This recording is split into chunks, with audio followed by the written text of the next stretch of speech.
pelajaran Allah yang berikan pertama ke Nabi Adam di hadis adalah matematika, les matematika. Jadi Nabi Adam itu les matematika kepada Gusti Allah. Saya dulu pernah ambisi untuk bisa loncat kelas, akselerasi, makanya dianggap orang gila. Keren kalau misalkan di kelas itu diganti matematika diganti, pelajaran olah batin. Jadi kalau kita tahu bahwa manusia itu lahir ada programnya, ada program bawaan, ya kita kalau ngikuti program bawaan, satu tambah satu ya jelas sama dengan satu tambah satu.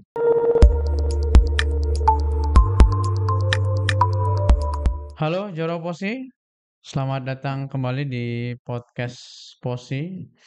Kita sudah kehadiran Mas Toha ya.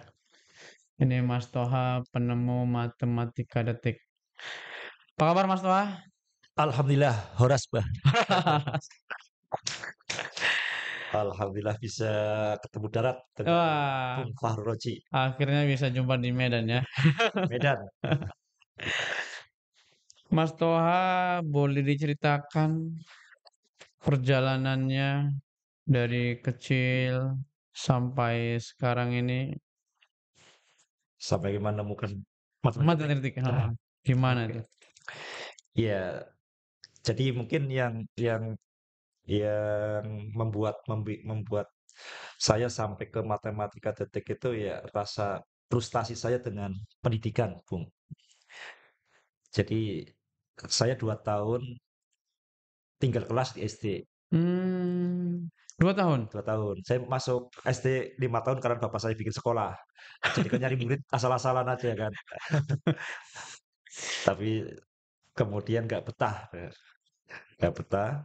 Kemudian saya SMP saya yang paling paling lancar ya, 3 tahun. Hmm, SMA itu sempat drop out.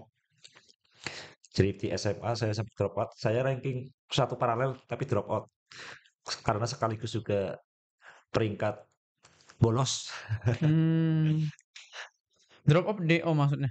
Iya keluar merasa Keluar? dulu saya Kok? perasaan seperti ini, saya merasa dibohongi sekolah seperti ini Bung Farul. Hah, Jadi ada pecahan kan, kalau pecahan itu bagian atas itu namanya pembilang atau penyebut? pembilang? Pembilang. Saya dulu sering keder, mana pembilang dan mana penyebut. Dan menurut saya keder itu waktu itu nggak masalah karena pembilang dan penyebut muncul tanpa alasan. Tapi saya nggak percaya bahwa pembilang dan penyebut itu muncul tanpa alasan. Pasti Hmm. harus ada alasannya. Kenapa orang juga yang lain mau ngikutin itu kan, yang atas pembilang bawah penyebut. Hmm. Jadi dari pertanyaan mengapa penyebut disebut penyebut, Hmm. mengapa pembilang disebut pembilang, itu pusing banget itu. Jadi saya nggak mungkin bertanya ke guru saya, nanti kirain bikin eee, masalah lagi. Nah, akhirnya saya drop out bulan November. Bulan November nih ya, bulan November ini ya, Kelas kelas 1 SMA, 1 SMA? 1 SMA. Pindah ke SMA lain gitu? Saya nggak sekolah, Oh iya? dan itu saya merasakan itu benar-benar sekolah. Nggak sekolah? Ya, jadi kerasa kemudian saya belajar sendiri kan. Dan memang Hmm. ketika seperti ini Bang Fahrur ya, kalau kita naik pesawat, di dalam pesawat, kita nggak akan merasakan geraknya pesawat, seolah-olah pesawat itu diem. Hmm. Baru ketika di luar kita tahu geraknya pesawat atau bentuknya pesawat. Oke ya. Nah, ketika saya keluar dari sekolahan, Sekolah. saya tahu bahwa geraknya sekolah, bentuknya sekolah itu kayak apa. Hmm. Oh, saya tuh dibohongi ini, dipaksakan. Hmm. Hmm. Penyebut disebut penyebut, pembilang dibilang pembilang tanpa alasan. Tanpa alasan. Ya jadi sebetulnya saya punya ini ya catatan bagus dari sekolah tuh selalu juara satu bolos. Jadi di SD juga juara oh, terus juara satu bolos, SMP pun juara satu bolos. Jadi ketika drop out pun nggak terlalu nggak terlalu berbeda lah. Biasa. Terbiasa. Cuma yang paling pusing kan orang tua. Iya ya. Yang paling pusing orang tua. Hmm. Nah, jadi kemudian dari di SMA satu Tegal itu pun saya mulai jadi juara bolos lagi. Juara satu bolos dan ini yang membuat marah orang tua dan guru-guru. SMA satu Tegal tuh SMA paling bagus. Gak sembarangan masuk sekolah SMA ini. Tuh kamu Hmm. main-main. Hmm. Saya di kelas 3 SMA, sekarang kelas 12 ya. Mhm. Itu yang secara tercatat tidak masuk itu 51 hari dalam 1 tahun. 2 bulan ya? Jadi saya juara 3 siswa paling bermasalah.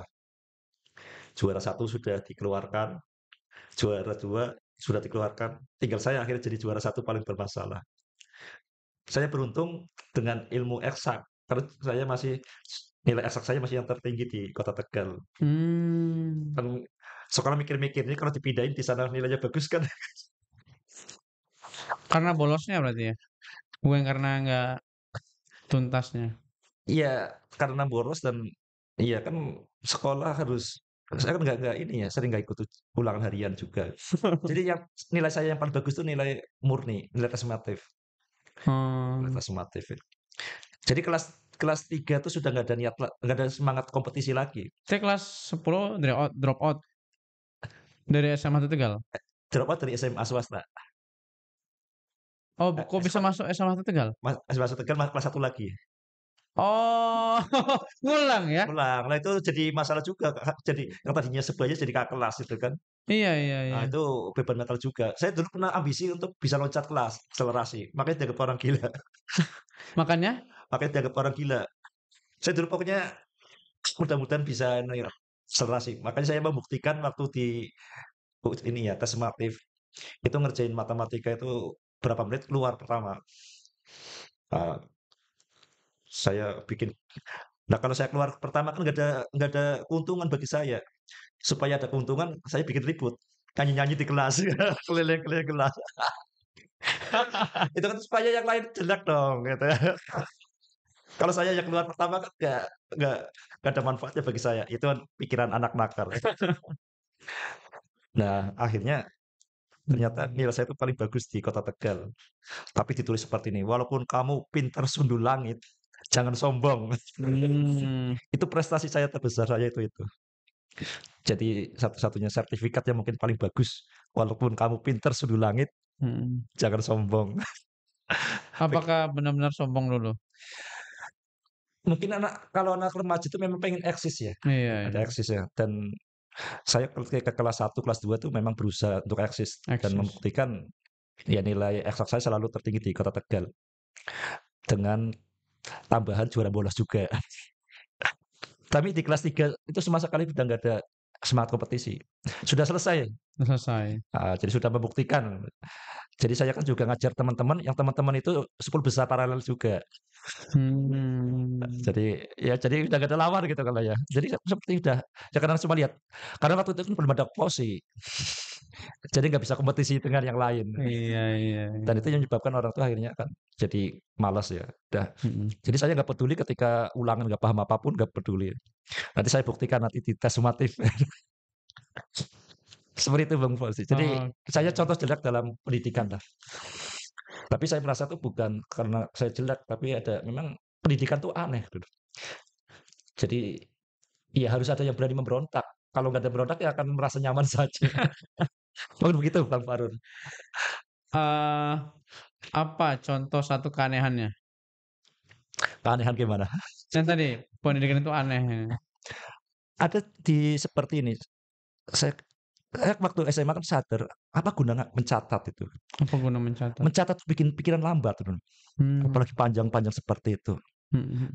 Saya baru sadar kalau sebenarnya kalau di matematika, fisika itu kan akan lebih mudah sesuai dengan otak kalau dengan gambar.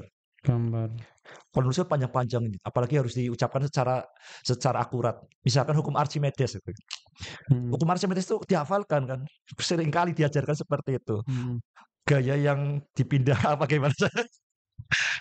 Ini kan bodoh pada ngapain ini. Ternyata kalau digambarkan sangat jelas ya. Kalau yang dicelupkan, misalnya yang tergusur air 1 kilo, ya kan sebagai reaksi yang ke atas juga 1 kilo. Kan sesederhana itu. Betul. Kok kenapa membuat susah? Itu yang menyebabkan ini ada sesuatu yang aneh. Mhm mhm. Dan yang paling aneh terutama misalkan kayak seperti ini ya, kayak 1 tambah 1. Kan jelas beda dengan 2. Tapi kok semuanya tuh menerima saja ini kebodohan. Ini di mana otak Bang? 1 ini garis, Satu satu tambah tambah satu jelas garis. beda dengan 2. Oh iya ya? Kok bisa Tapi 2 kok ya? nggak ada yang protes. Beda kan? Ini ya Kan ada gambarnya kan? Jelas beda. Satu, satu. Kok bisa jadi macam begini ya? Iya, terus aneh, ada apa sebenarnya? Ini sebenarnya sekolah itu pembodohan atau pembohongan? Cuma saya kan nggak berani protes seperti itu ya. Jadi lebih baik ya tidur aja di kelas. Saya nggak ganggu, tidak mengganggu teman ya. Kalau yang lain dua orang yang dikeluarkan dari sekolah itu memang nakal, Mhm. kadang berkelahi, kadang kadang ganggu teman. Kalau saya nggak pernah ganggu. Jadi saya tuh suka tidur di kelas. Malah saya sering ngajarin ngaji kok. Jadi sama sekali bukan anak nakal lah. Tapi Mmm. dianggapnya kan tetap karena secara formal nggak masuk dia dianggapnya nakal, nggak nulis dianggapnya nakal. Mmm. Jadi saya paling bawa buku kan satu, gitu. Satu pun jarang nulis seperti itu, Din. Cuma saya beruntung karena waktu itu dianggap pinter. Jadi setiap hari kan banyak teman tanya itu belajarnya itu. Oke. Itu yang ya kita nggak akan menemukan sesuatu yang baru kalau kita tidak keluar dari jalur lama. Mhm.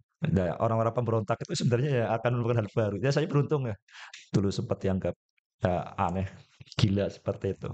Iya, jadi Mas Toha harusnya gimana nih, yang bener nih? Satu tambah satu tuh gimana ngajarkannya?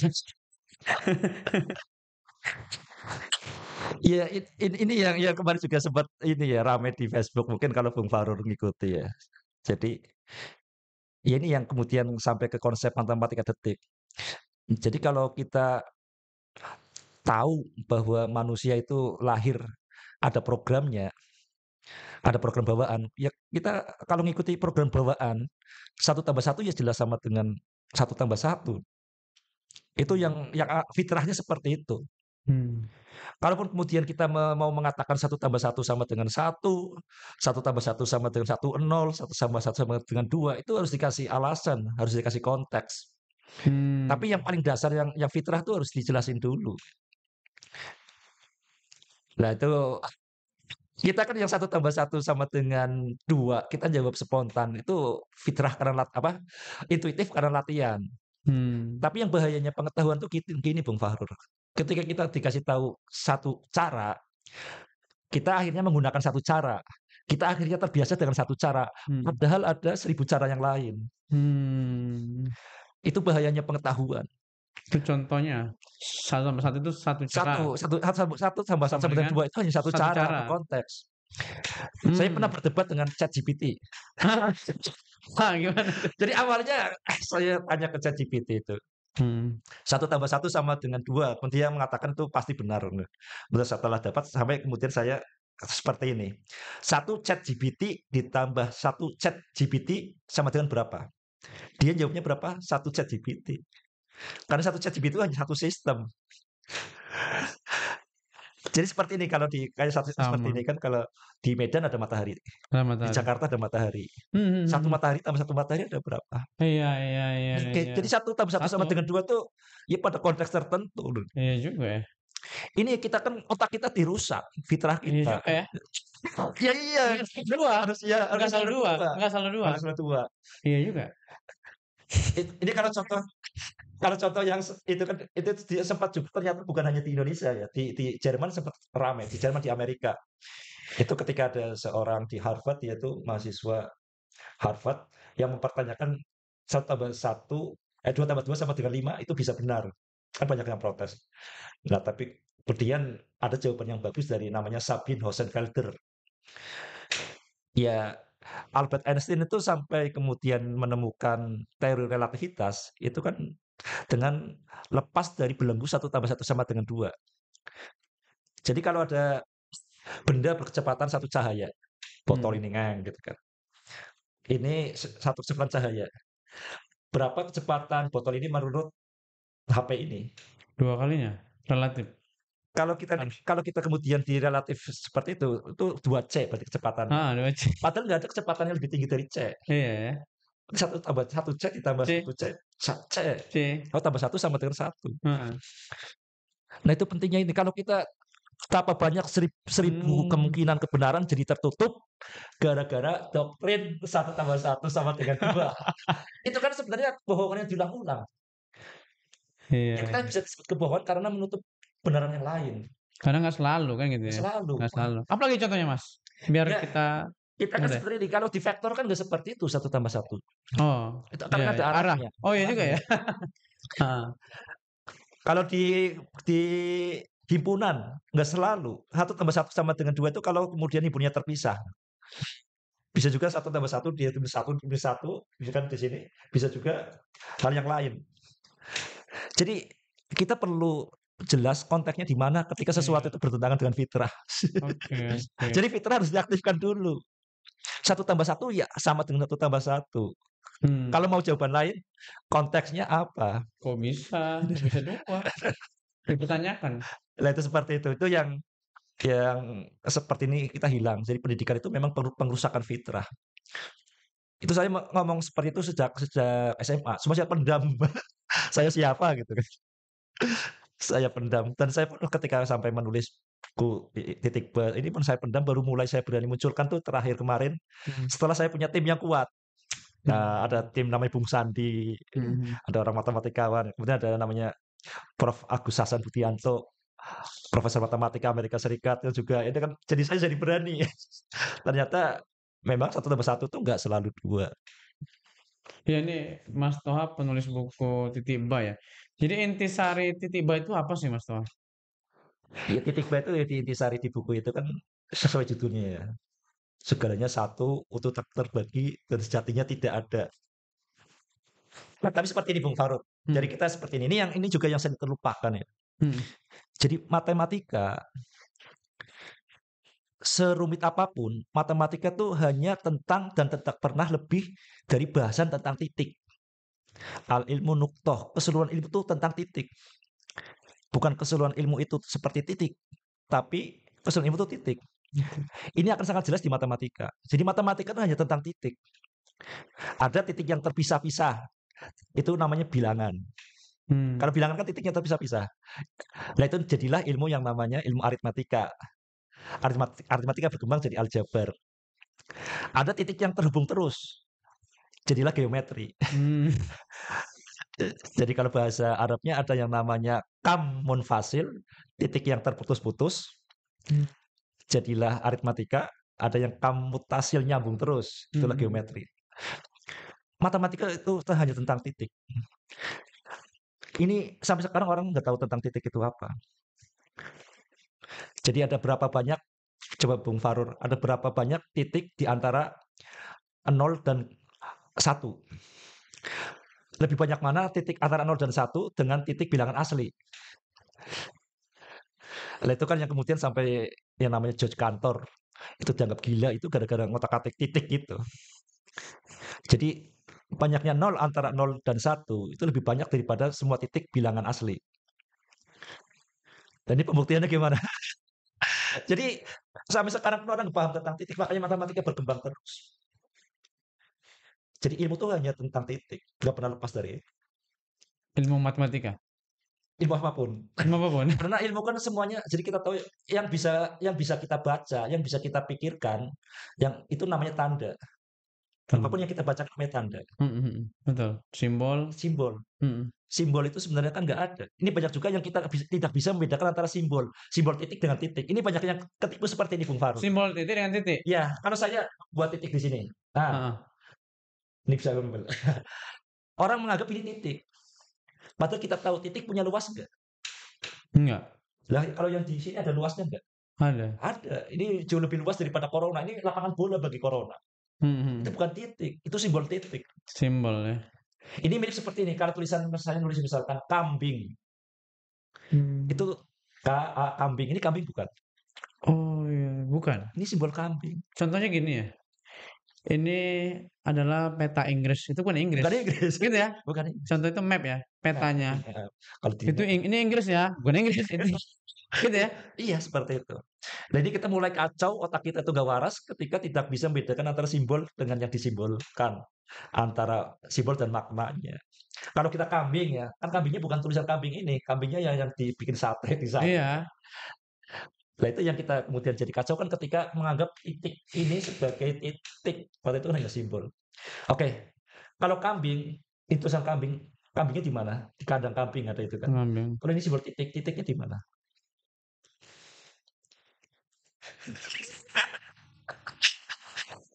Titiknya di imajinasi Jadi di matematika jadi pikiran.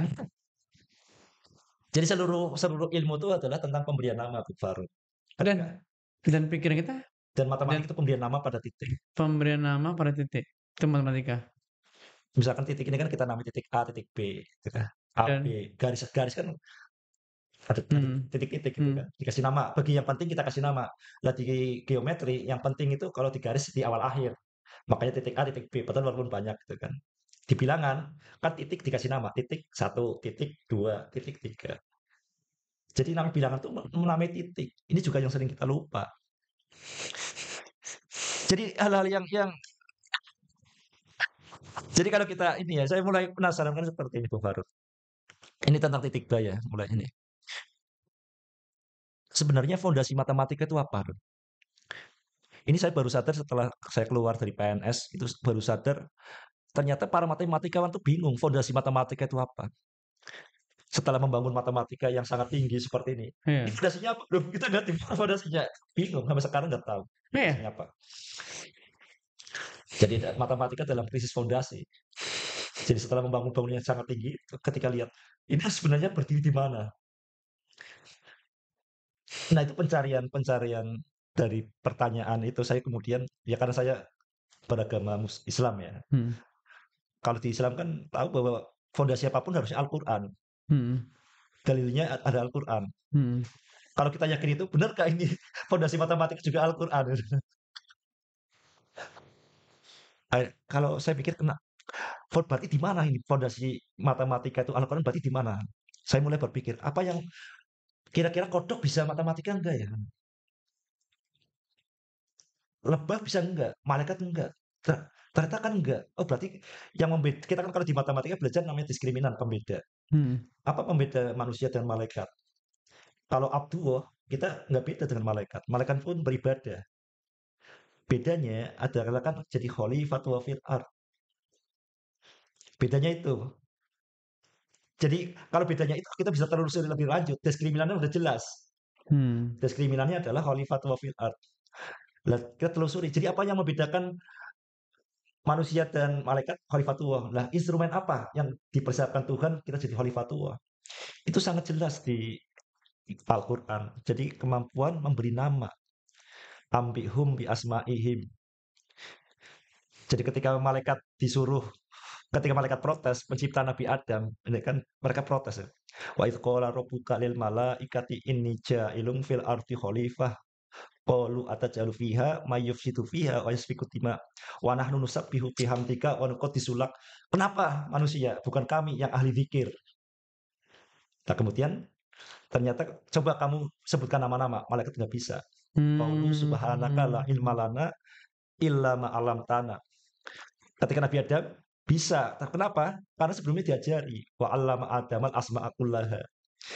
Jadi kalau dalam bahasa IT bisa jelas. Kenapa malaikat itu tidak bisa memberi nama? Nggak ada programnya. Hmm. Kenapa manusia bisa memberi nama? Karena diajari, dikasih ada programnya. Nah, ini kan membedakan manusia dan malaikat. Diskriminannya di situ. Berarti bedanya itu berkaitan dengan pemberian nama. Oh, berarti matematika ini berkaitan dengan pemberian nama. Hmm. Hmm. Ternyata benar, semua ilmu apapun yang berkaitan dengan fungsi kekhalifahan, pengelolaan bumi itu berkaitan dengan pemberian nama. Fisika, kita harus namanya vektor, skalar, gaya, Hmm. daya, seperti itu. Hmm. Biologi, kita pelajaran pertama malah taksonomi, klasifikasi, spesies, genus, seperti itu kan. Di kimia, ya kita namai atom, proton, semua kan tentang nama. Pertanyaan berikutnya, matematika namanya apa? Itu pertanyaan lagi yang unik lagi. Ya. Ini saya terjadi itu ketika ini, Bung Farun. Saya pernah dimarahi bapak saya itu, kamu Ramadan ini sudah hatam Quran belum? Ini satu ayat aja belum. Saya penasaran dengan wa'id kola itu. Akhirnya dari tadi kan, semua adalah tentang pemberian nama. Lah matematika menamai apa? Setelah saya telusuri, matematika sebenarnya tentang titik. Hmm. Titik. Kita coba, kalau tadi kan geometri tentang titik yang tersambung terus ya. Hmm. Kalau kemudian di aritmatika tentang titik bilangan. Kita ambil contohnya ilmu peluang. Di Hmm. peluang kita diajari yang namanya misalkan kita ngelempar satu koin, akan muncul dua kemungkinan. Hmm. Bisa angka, bisa angka, bisa gambar. Angka dan gambar itu namanya apa? Titik sampel. Hmm. Jadi kita beri nama titik ya, titik sampel. Ini titik ini dikasih nama A, titik ini dikasih nama G. Hmm. Kalau dua koin, kita kasih nama titik pertama, misal AA, titik yang kedua Hmm. AG, titik dua GA, GG. Itu tetap semua tetap pemberian nama. Apapun itu hanya tentang titik. Pemberian nama berarti bahasa, Pemberian nama bahasa, pada titik, bahasa. bahasa itu Ya, dia. ya tentang bahasa, cuma matematika nanti lebih lanjut. Makanya di bapak numerasi dan literasi itu Nabi Adam. Hmm. Kalau ambihum bi asma'ihim itu berarti pemberian nama. Nama bahasa itu sifatnya lebih kualitatif. Matematika itu bahasa yang lebih presisi, kuantitatif. Makanya di kisah Nabi Adam itu dilanjutkan di hadis. Hmm. Ini yang juga sering tidak disampaikan Bung Fahrul. Ini saya nggak tahu ini ulama menyembunyikan ilmu atau gimana. Hmm. Ini saya baru sadar seperti ini juga. Jadi bapak matematik itu siapa Bung Fahrul sebagai pendiri POSI? Bapak matematik semua kan ada bapaknya, ada Hmm. ATT awalnya. Loh. Alkawarismi? Alvin itu yang namanya knowledge kan dia impor dari India, Oh ya. dari Arya Gupta itu kan. Apalagi Babilonia dari ribuan tahun sudah mengenal bilangan Oh, nol, duluan nol ya. juga ya. Sudah, walaupun nol itu baru jadi udah matematik sudah muncul ribuan tahun. Hmm. Ternyata Bapak jadi seperti ini ya. Jadi ini yang perlu perlu disadari. Jadi perintah Allah yang pertama kalau di Al-Qur'an itu memberi nama.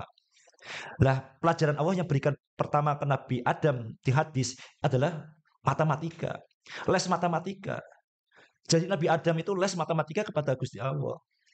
Ini sangat eksplisit lugas di hadis. Pernah dengar gak itu Nabi Adam les matematika ke Gusti Allah? Enggak. Nah ini harusnya apa diri posit tahu ini. Mana tuh? Apalagi visi pertama tadi apa? Juara J apa? Juara kan Just for Allah nation. jas. For Allah and nation. Nah, berarti harus tahu.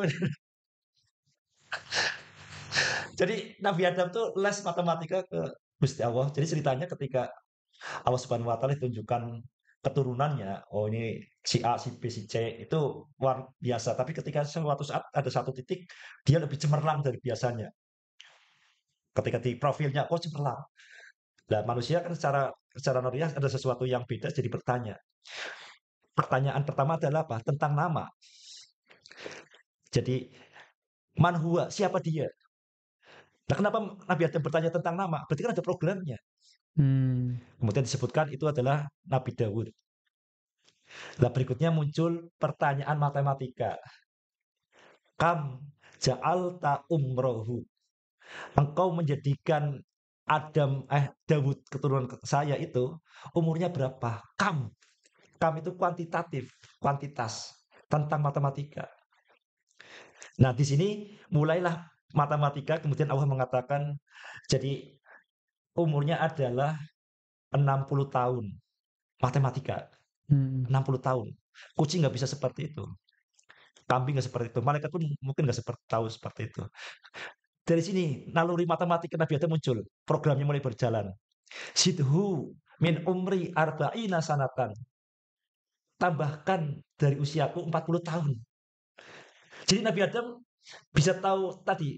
Jadi yang dilakukan oleh Nabi Adam itu operasi tambah atau operasi kurang.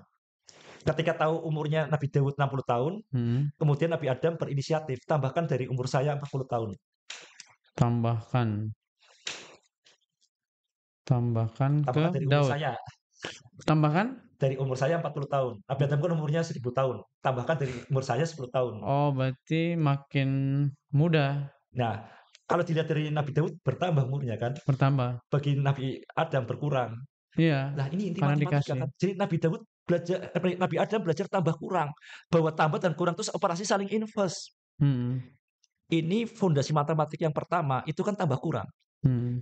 Jadi dari mulai hitung satu per satu, kemudian jadi tambah kurang, tambah tambah jadi perkalian, kali jadi pangkat, pangkat jadi logaritma, Betul. gitu kan. Dasarnya itu. Kemudian kurang seperti itu. Jadi kata Gauss, Karel Gauss. Jadi matematika itu ratunya sains. Ilmu bilangan itu ratunya matematika. Jadi dasarnya itu dari tambah kurang seperti itu. Bilangan, penggunaan setelah memberi nama dengan bilangan, kemudian diolah dengan tambah kurang. Semua operasi itu berpasangan. Oke, oke, kenapa yang ditambahkan itu 40 tahun? Ya. Supaya 100 kan? Oh ya, sampai Supaya 100. 100. Mhm. Lah itu prinsip dari matematika terapan, pembulatan. Hmm. Jadi prinsip matematika murni ya tambah kurang tadi. Itu kalau matematika terapan pembulatan. Matematika nggak bisa diterapkan kalau nggak ada pembulatan. Bung Faruk umurnya sekarang berapa?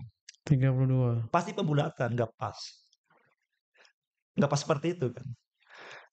Jadi yang menyebabkan matematika bisa diterapkan itu ada pembulatan. Iya, itu lebih sederhana jadinya, Iya, seperti itu. Nah, kita sebenarnya diajari seperti itu. Misalkan luas luas bangun kita pakai 3,14, 22/7 itu kan pembulatan. bulatan. Tapi karena kita tidak terhubung dengan melupakan nenek moyang, bapak moyang kita Nabi Adam, kita nggak merasa yang kita lakukan itu sebenarnya kita mencontoh Nabi Adam.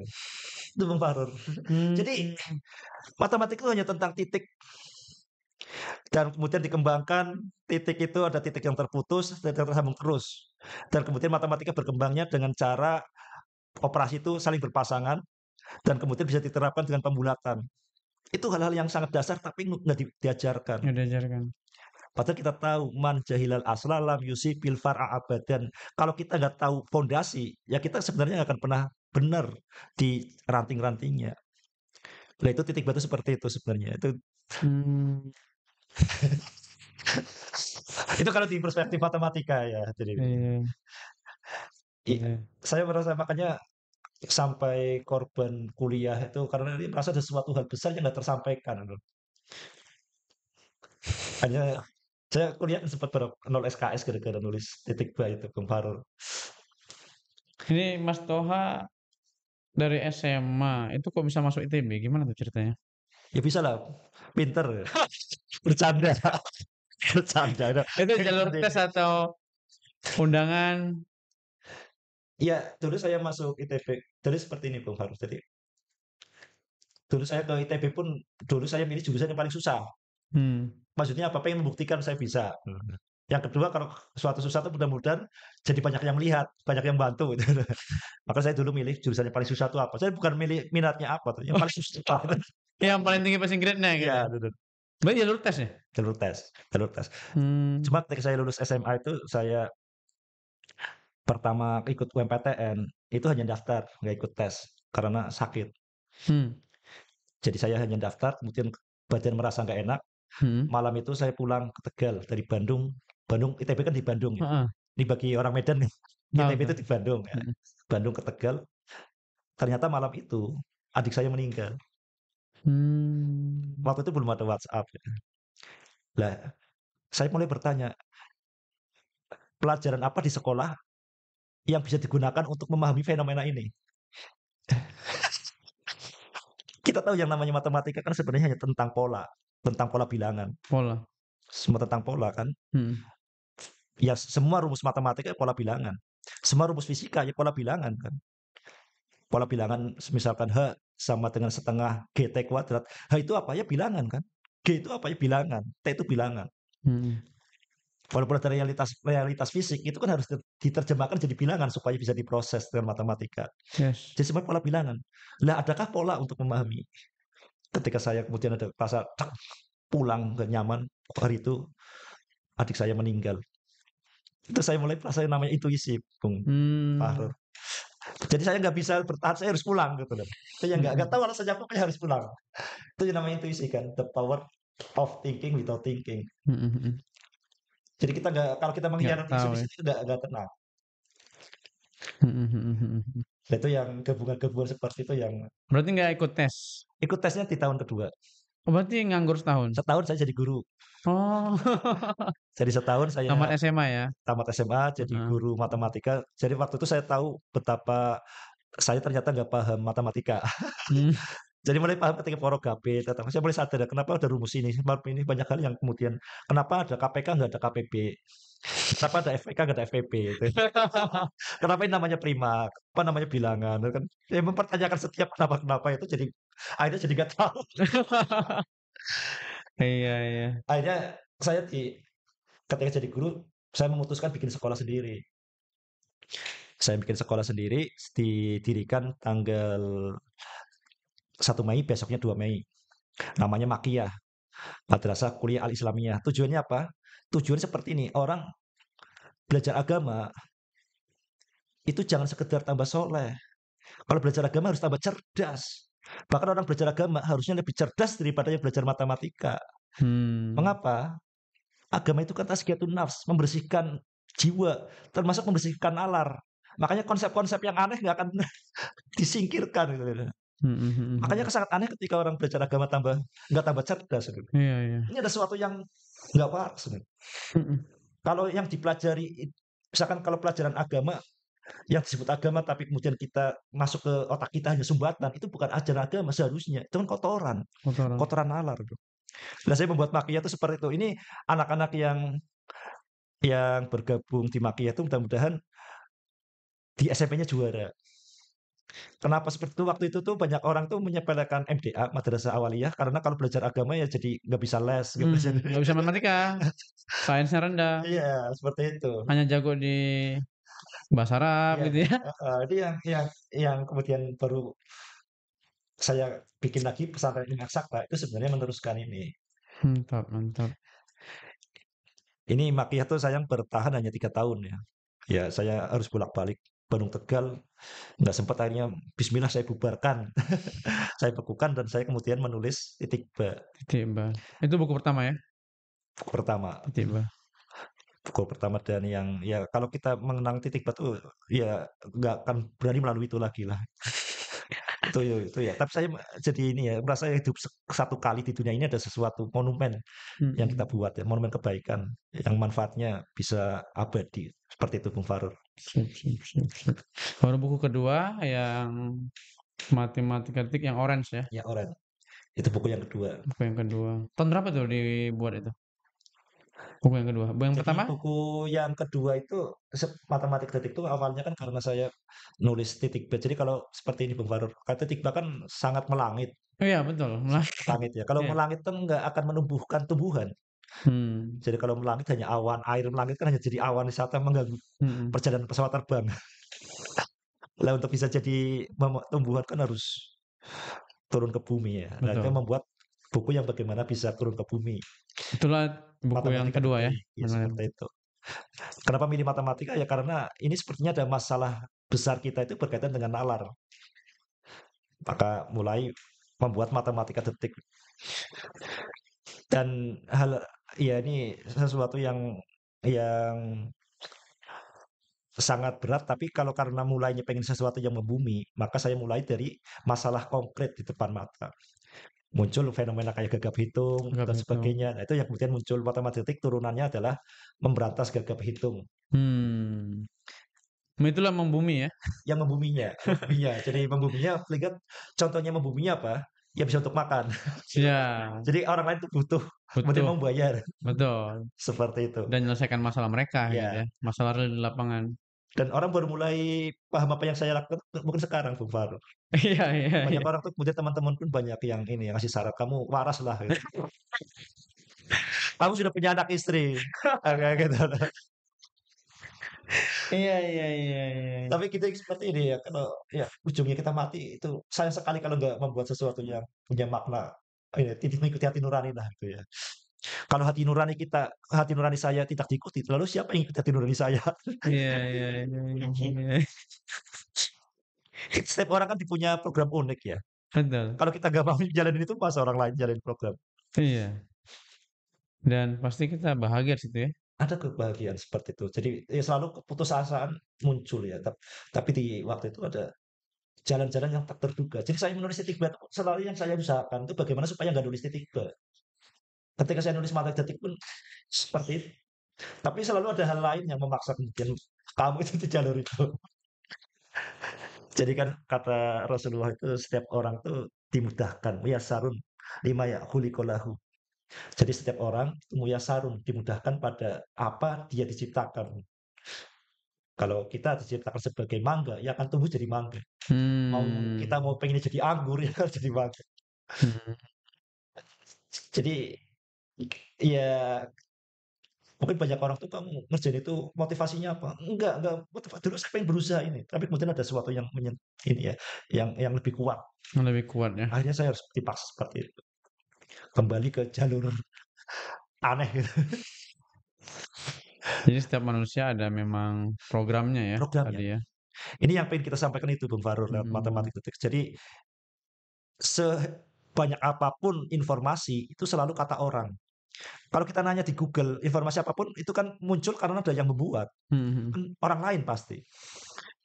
Dan itu Nah, ada informasi yang khusus kita, khusus di kita dalam diri kita. terdalam. Contoh yang paling jelas informasi yang ada di DNA, itu kan yang memunculkan saya misalkan rambutnya nggak hitam bukan pirang, Hmm. mata saya 2 bukan 3, itu kan karena ada informasi, instruksi dari dalam, Itu di DNA contoh itu, fisik, itu fisik ya? fisik. Nah, apakah informasi dari Tuhan itu hanya untuk fisik saja? Hmm. Apakah informasi dari Tuhan itu bukan untuk perilaku, pengambilan keputusan juga? Mhm. Ya kalah dong kita sama HP, kalau kita program yang ada di HP kan bisa memandu kita nih. Kenapa program dari Tuhan, instruksi Tuhan di dalam diri kita itu enggak untuk memandu kita? Jadi cara menemukannya gimana itu? Cara menemukannya itu kita sebenarnya ini hening ya. Hening. Jadi informasi itu pada dasarnya itu adalah noise, Hmm. kebisingan. Hmm. Informasi itu kebisingan. Ya kalau kita ikuti media sosial kan ada orang seperti ini kita iri gitu kan ya. Ada apa Mhm. kita ini kita pengen ini pengen itu ikuti itu kan kebisingan. Iya iya. Dan ada kecenderungan suara kita itu kalah dengan suara kerumunan. Itu perilaku manusia yang sangat kuat ya, itu mengikuti kerumunan. Hmm. Makanya ya caranya kan kita tutup sesekali ya, kita tutup mata kita, tutup telinga kita. Itu pasti ada suara itu. Ada yang paling ini. Jadi jangan memikirkan apa yang terbaik. Ini seperti ini Bung Faruk. Jadi kalau Mhm. di Al-Hikam itu seperti ini. Jadi seorang yang tidak tahu diri, yang gak waras, itu yang memikirkan saya mau mengerjakan apa. Orang yang merancangkan masa depan itu orang yang gak waras Bung Faruk. Hmm. Jadi yang orang yang waras itu melakukan seperti ini. Apa yang diperintahkan Tuhan tuh yang terbaik saat ini apa? Hmm. Kenapa saya kemudian pakai peci? Padahal saya sebenarnya nggak niat pakai peci ini, Bung Farul. Kan bapak saya bilang nanti pelatihan pakai peci. Gitu. Saya pakai peci itu makanya. Itu yang Mbak, penting di hati saya tenang. Gitu. Karena itu yang diperintahkan orang tua, dan saya yakin perintah berarti ngikuti orang tua eee, seperti itu. orang tua sampaikan itu ya? Ya, makanya jadi Sebelum salah ke satu. Medan ini? Ini ngisi pelatihan Iya. pakai peci? Padahal saya kan pelatihan matematika detik itu nggak pakai peci. Iya. Iya ya? Jadi seringkali ketika dalam kondisi ini misalkan ini saya dalam kondisi ini tuh gimana? Ya coba telepon ibu atau coba ngambil sampah, pasti ada suara seperti itu Bung Farul. Tapi kita kadang-kadang, ini untungnya apa? Nah seperti itu udah mulai. Mmm.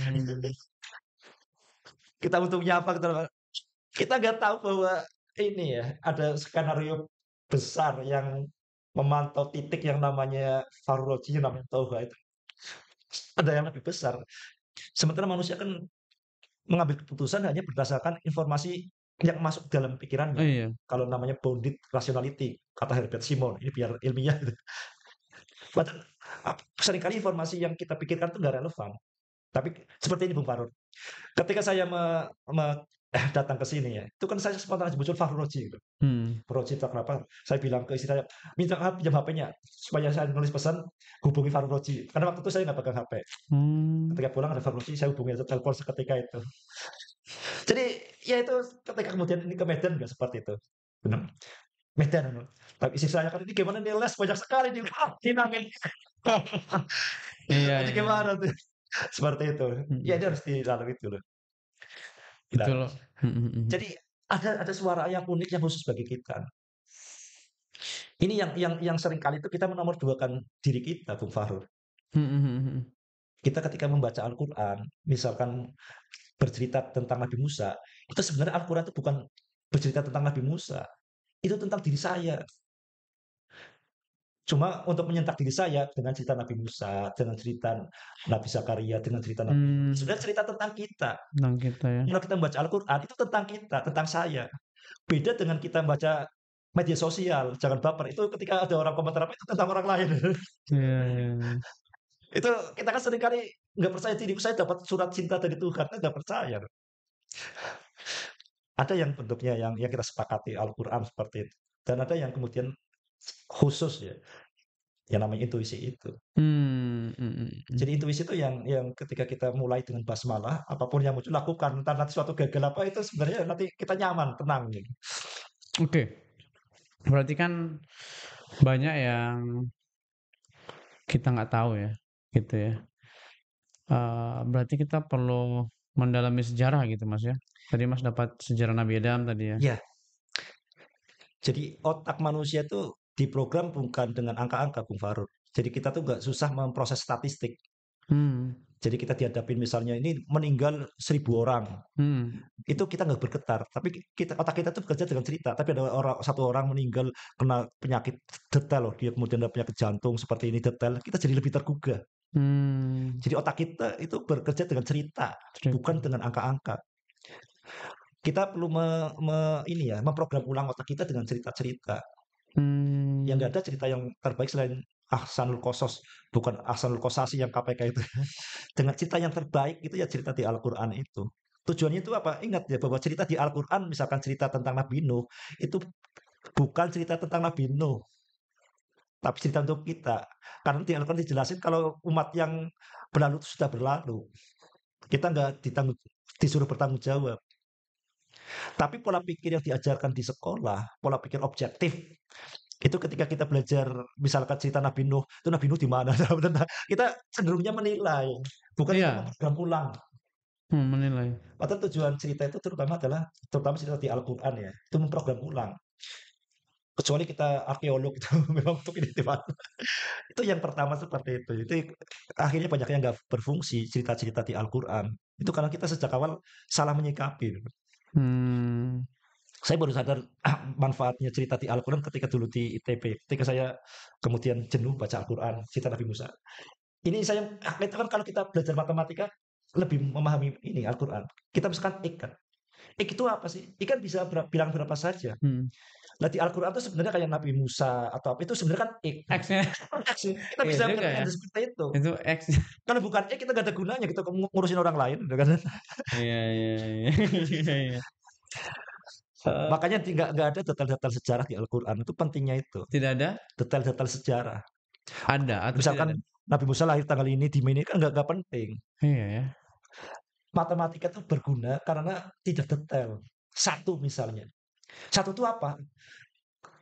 Jadi matematika satu kan tidak berkaitan dengan kenyataan. Karena matematika tidak berkaitan dengan kenyataan, maka matematika bisa digunakan untuk kenyataan seluas-luasnya. Hmm, hmm, hmm. Orang tukang bakso, satu bakso tambah satu bakso, dua bakso. Karena satu itu nggak ada artinya. Lah, ternyata satu satu itu kurang abstrak. Makanya muncul aljabar. X itu apa? Ya bisa sesuatu. Nah itu kelebihan Al-Quran itu nggak jelas. Maksudnya nggak jelas, nggak spesifik itu. Nggak spesifik. Tapi otak nalar kita itu dirusak karena pola pikir objektif itu. Pengennya Nabi Adam itu di mana kenapa enggak? Nah justru kita belajar aljabar itu supaya semakin abstrak, supaya semakin nggak jelas, supaya lepas dari dunia nyata. Makanya matematika kan dalam bahasa Arabnya kan riyadiyat. Riyadiyat kan riyadun, olah batin. Olah batin. Maka pelajaran tuh keren kalau misalkan di kelas itu diganti matematika diganti. Pelajaran olah batin. Biar nggak serem ya. Betul juga tuh. Dan Ganti nama. kalau kita tahu orang-orang yang matematikawan itu, entah matematikawan sekuler sekalipun, ini orang-orang yang biasanya spiritualis, yang Mhm. menikmati dunia abstrak. Karena dunia nyata ini banyak nggak sempurna kalau bahasa Plato.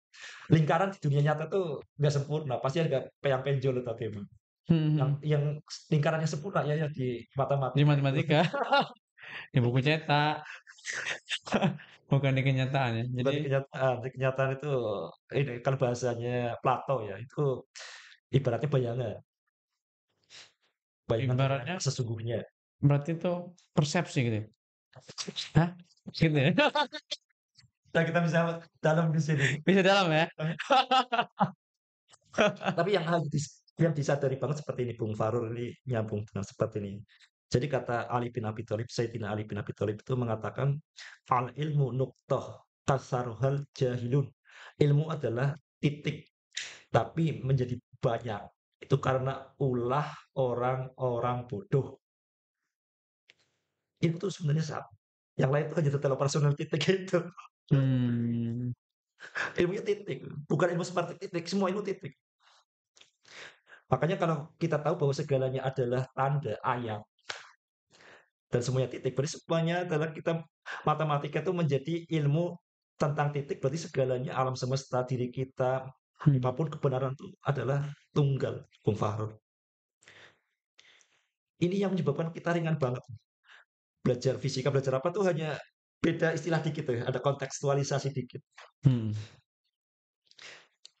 Saya dulu mulai sadar seperti ini ketika belajar fisika ya. Di fisika itu ada kita yang fisika kan yang paling keren itu kan hukum, bukan ya paling keren yang pertama kan hukum Newton, Hmm. hukum inersia. Oh keren inersia, itu tanda kita nggak paham. Inersia itu apa? Gitu kan. Ini banyak yang nggak ini ya, orang tahu dampaknya inersia itu Hmm. sampai kemana-mana. Saya mulai inersia itu ketika kemudian baca kaidah fikih. Kaidah fikih itu ada katakan seperti ini, al aslu bako makana ala makana hatta yadulu dalilu ilahi lafihi.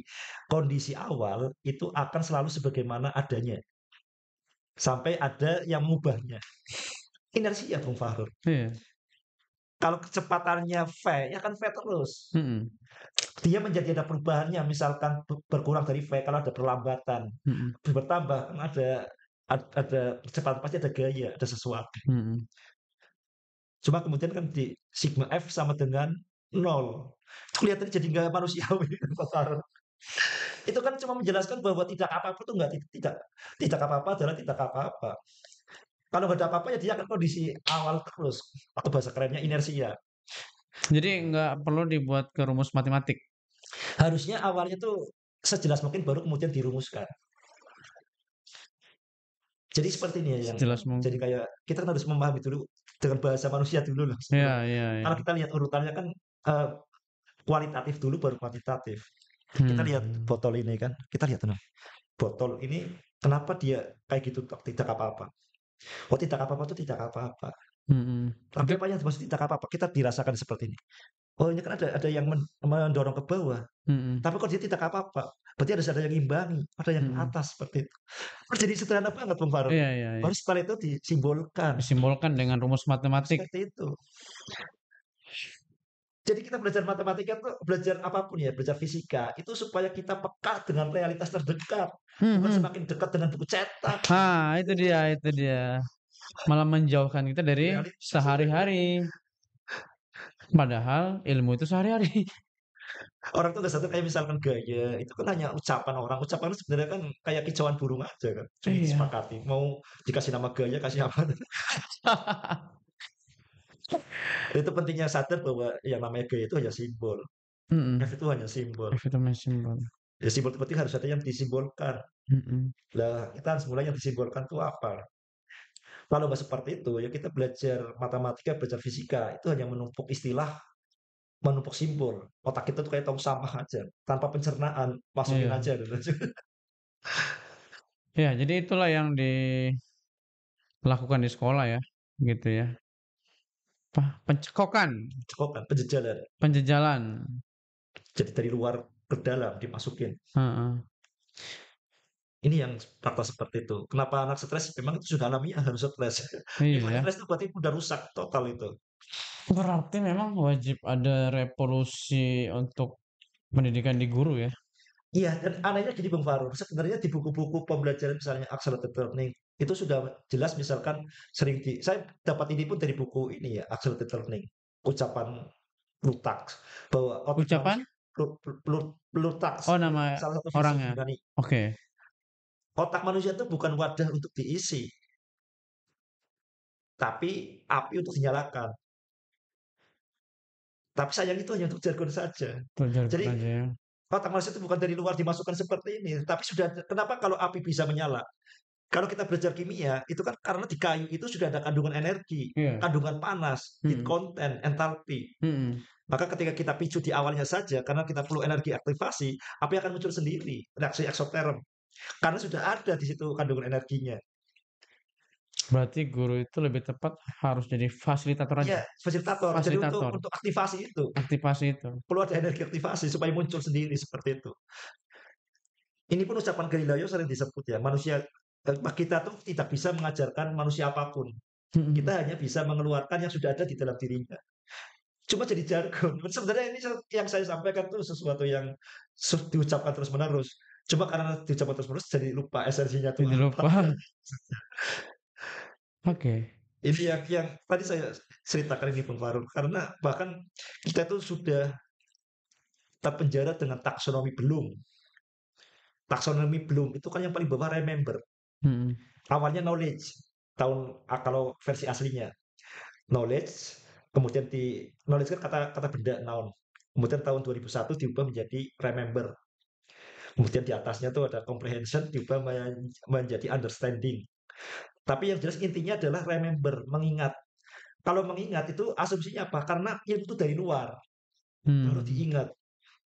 Dikasih istilah, dikasih rumus, diingat. Jadi proses belajar dimulai dengan remember. Itu sudah dari awal tuh sudah sesat, menyesatkan. Maka kalau kalau Jadi stres karena banyak menghafal. iya, seperti itu. Jadi makanya kalau kita tahu yang fisika sekarang, biologi sekarang, kita seperti ini Bung Far. Jadi kita tuh tidak mempersepsi realitas, bahkan di fisika lebih ekstrim lagi ya. Kita tuh menciptakan realitas, kesadaran itu menciptakan realitas.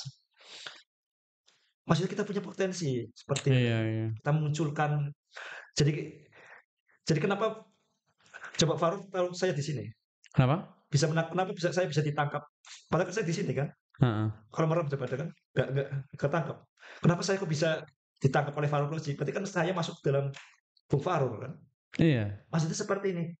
Jadi kalau kita dalam perspektif yang lebih dalam, alam semesta itu sebenarnya bagian dari kesadaran diri kita.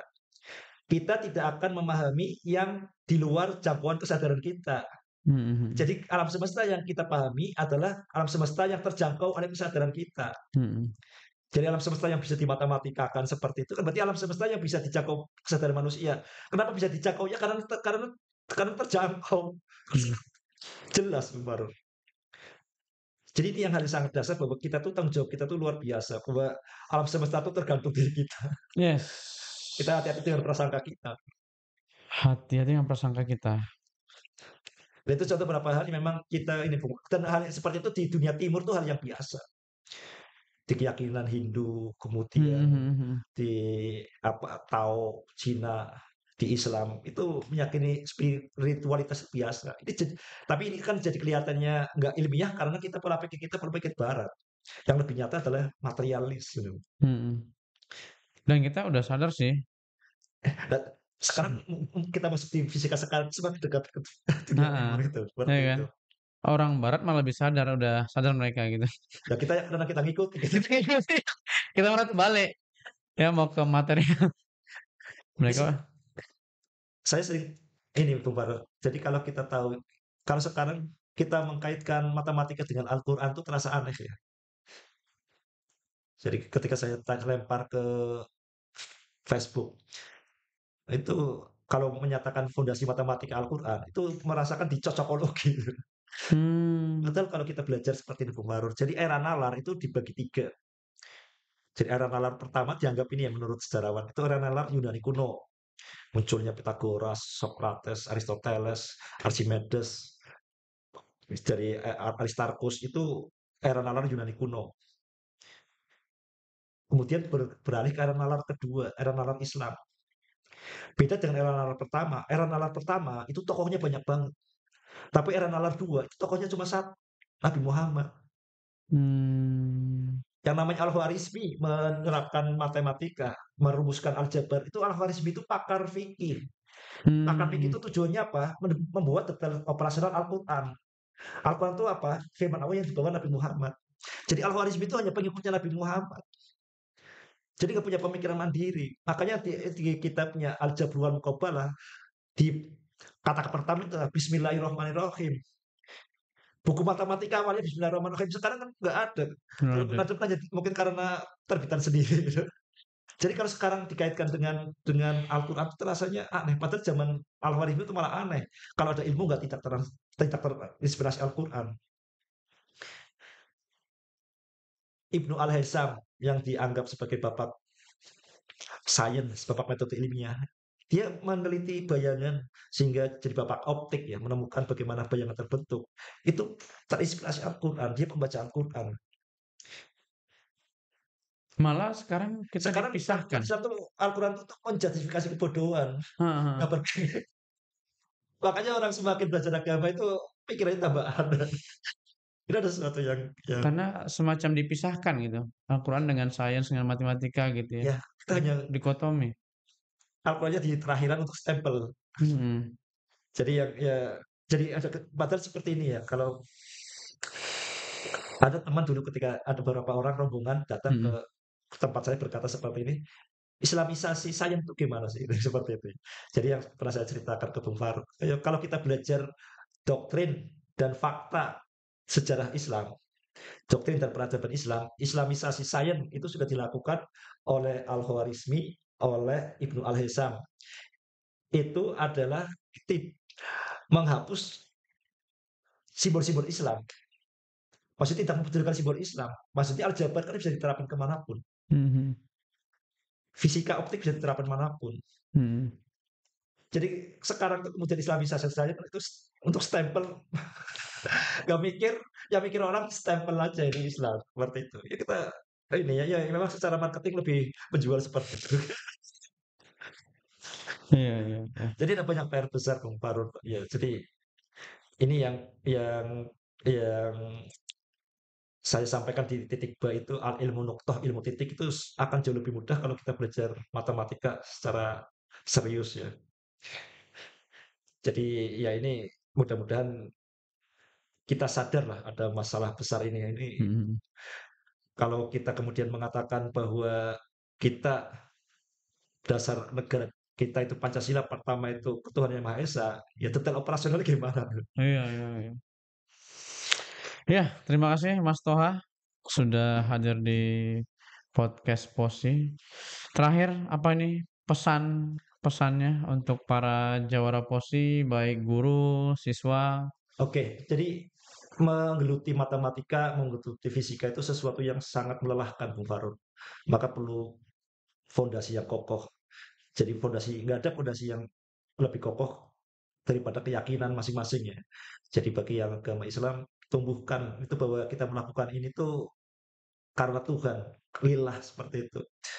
Jadi kalau kita mendasarkan itu dengan terhubung dengan diri kita yang terdalam, itu semakin menderita malah akan semakin kita merasa Bahagia, bermakna, bahagia. bermakna bahagia ya. Iya, Jadi iya, iya. kata ini ya, kalau orang tahu why, maka akan sanggup menanggung apapun how. Mhm, Jadi mhm, kita harus mhm, punya alasan untuk melakukan berkompetisi, tapi mudah-mudahan alasannya itu bukan alasan yang mhm, dangkal. mhm, mhm, Alasannya harus alasan yang mhm, sedalam mungkin. mhm, Begitu mhm. Bung Farud. Waduh, keren. Mantap, Mas Toha. Terima kasih sudah hadir di sini. Jawara Posi, demikian fokus hebat juara.